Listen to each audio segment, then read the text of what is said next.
ici, vous avez un gros bloc d'aluminium, d'accord, devant vous, et sur lequel est placé un petit aimant néodyme. Ici, un petit cube de 5 mm par 5 mm. Alors, je ne sais pas si on voit sur le dessin. Alors ici, on a un bloc d'aluminium. Pourquoi le bloc d'aluminium? C'est-à-dire qu'il va freiner, il va tendre justement à éviter que l'aimant se balade à droite à gauche lorsque je vais avancer une perceuse. Oui, une perceuse, vous avez bien entendu, c'est pour la rotation. Donc lui, il fait office de frein de Foucault, hein, courant de Foucault, c'est-à-dire qu'il va freiner le champ magnétique si cet aimant veut aller de droite à gauche et se balader malencontreusement à l'ouest. Donc son champ magnétique à lui ici, il est positionné de manière axiale. C'est-à-dire qu'on peut avoir le sud ici et le nord ici, comme de manière inverse. Hein. Notamment, justement, on voit l'allure des lignes de champ ici. Je les ai représentées au crayon de papier. Pas facile de montrer quand j'ai tout en main. Ici, on a l'embout de la perceuse. Alors j'ai pris la Dremel parce qu'en fait, tout est dans la vitesse. À très basse vitesse, ça marche pas. Très très haute vitesse, ça marche pas non plus. Il y a une vitesse de synchronisation entre lui et lui. Et là, on voit qu'il est perpendiculaire justement à ce champ magnétique. Volontairement, on place le nord ou le sud, peu importe, aimanté sur un axe métal ici. Alors pourquoi cette configuration-là? C'est-à-dire que là, on a un trou du champ magnétique et lorsqu'il va tourner à grande vitesse, il va être attiré. Quand on va baisser justement la perceuse à sa proximité. Alors si on ne le fait pas tourner, vous allez voir, pouf, il se collera tout simplement face nord sur face sud ou sud sur nord, peu importe. Mais à grande vitesse, les champs vont être tournants ici. Donc il va être attiré quand même, il va attirer cet aimant, et comme le ferait un rayon tracteur dans les films de science-fiction ici, on va dire que c'est un champ magnétique tracteur qui va le soulever, mais toujours le maintenir à une certaine distance de répulsion. Parce que ici, ce champ magnétique-là et ce champ magnétique-là va être répulsé par celui-là. Mais là, il va y avoir attraction. Et de manière synchrone, ça va être alterné, mais l'aimant va tourner tellement vite qu'il va être toujours répulsé et attiré. Et ça, on peut le balader de droite à gauche et tout, ce sera toujours pareil. On peut lui donner énormément d'applications. D'ailleurs, ça commence déjà. Enfin, les idées commencent déjà. Et je vais vous prouver ça. Donc, voilà, j'ai mis un miroir de l'autre côté hein, pour que vous voyez. Bon, il n'y a pas d'astuce, il n'y a pas de fil, il n'y a pas de... c'est pas un fake, hein, d'accord. Dans les méprises, vous savez, on n'aime pas. Alors, vous entendez sûrement la perceuse est ici. On a l'aimant en bout que j'ai scotché avec cette allure de champ magnétique. Alors, si tout fonctionne comme tout à l'heure, vous le voyez légèrement tourner parce que justement, il perçoit le champ magnétique du petit aimant. Et hop, vous voyez, il est attiré et répulsé en même temps. Et toujours de la même manière. Hein. On peut faire ceci ici. Voilà, on peut lui donner un certain angle.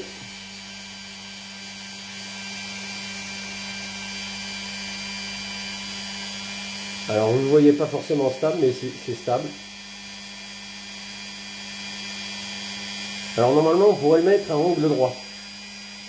Mais j'ai mal équilibré l'aimant qui est sur mon axe de ma Dremel. Donc c'est pour ça qu'il y a ces petits sursauts. Mais vous voyez, il est toujours maintenu à distance hein, quand même. Hein.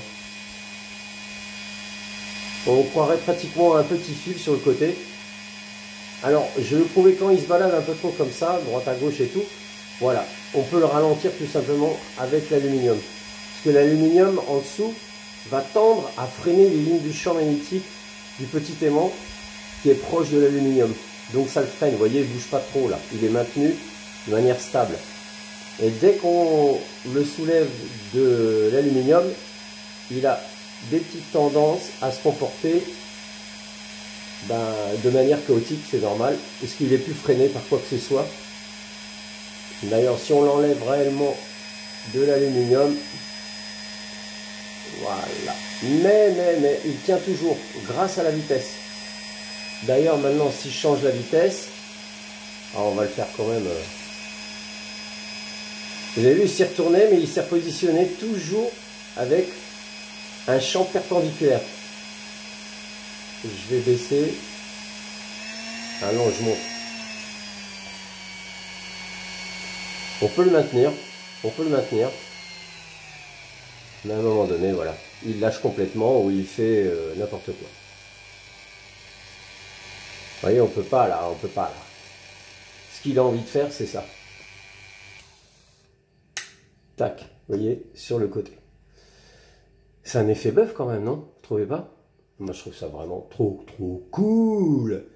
Et on peut le faire avec des aimants beaucoup plus gros, des anneaux, des rectangles. Ah, j'ai pas fini, hein, je vous le dis. Oh, c'est juste d'amusement. Hein. Vous voyez qu'avec peu de choses, on fait donc de la lévitation en température ambiante. Pas besoin de supraconducteur. Et on peut en avoir beaucoup d'applications. Voilà. Donc, tac. Non, il faut le faire tourner d'abord parce que justement, vous voyez, il a tendance à se remettre ses axes magnétiques face au champ magnétique qui va l'attirer le plus. Donc là, on va accélérer. C'est 12 000 hein, la vitesse.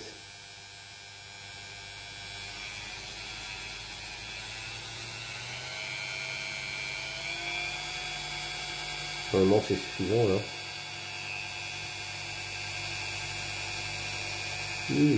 Pas vraiment.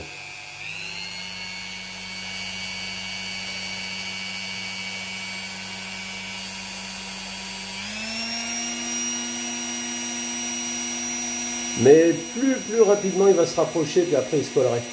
Vous voyez, on a l'impression de l'arrêter là. Parce qu'il y a équilibre entre les forces des courants de Foucault de l'aluminium qui le freinent et la vitesse de ma perceuse. Donc il y a une illusion d'optique qui tend à faire un peu comme les roues de voiture. Voilà.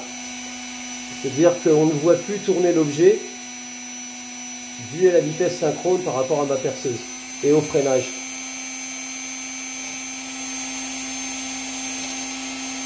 Vous voyez, hein, pourtant il se repositionne, hein, c'est fou. Hein.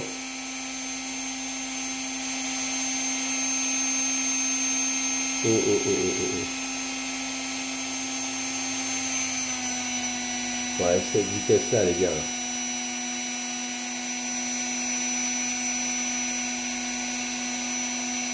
Oui, hein.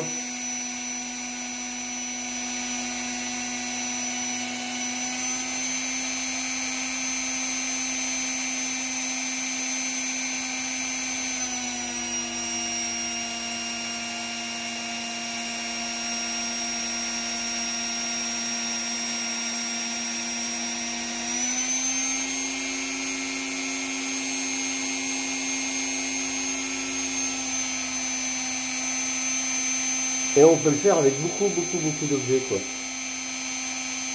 Enfin, beaucoup d'aimants de géométrie variable, différente.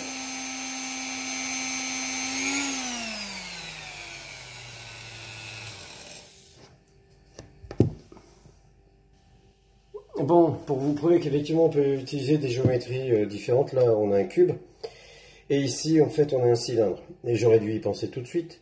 C'est beaucoup plus équilibré en rotation.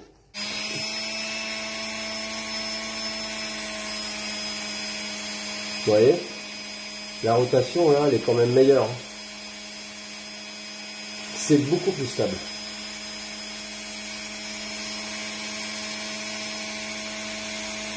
Après, c'est la masse, hein. C'est la masse en rotation qui est trop importante.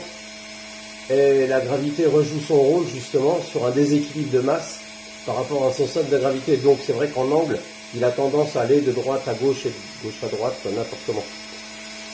Il faut équilibrer le système. Et là, on va le rééquilibrer. Hop. Ah, c'est quand même fou parce qu'il se maintient quand même. Hein. On a l'impression d'avoir un rayon tracteur. Hein.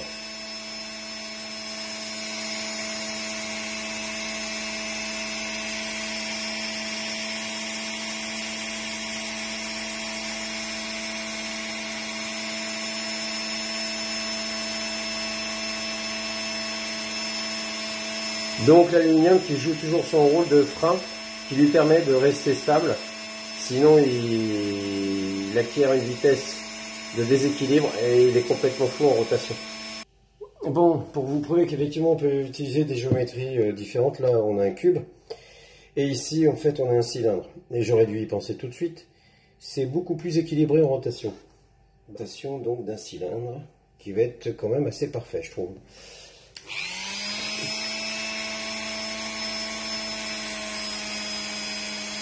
Vous voyez, la rotation là, elle est quand même meilleure. C'est beaucoup plus stable.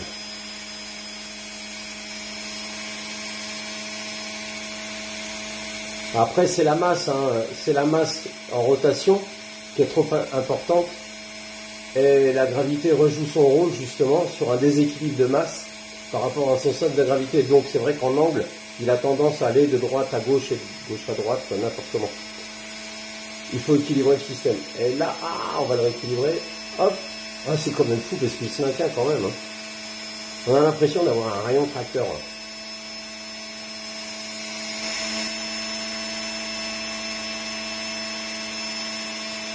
Donc l'aluminium qui joue toujours son rôle de frein, qui lui permet de rester stable.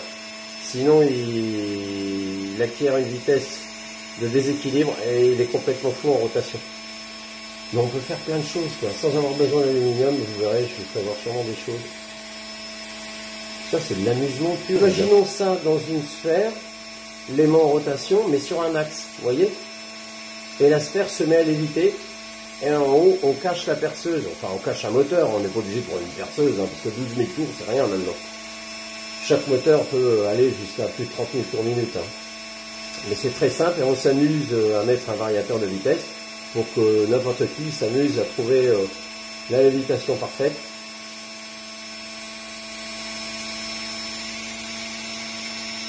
Voilà, si j'augmente encore la rotation, ça fait quoi? Non, non.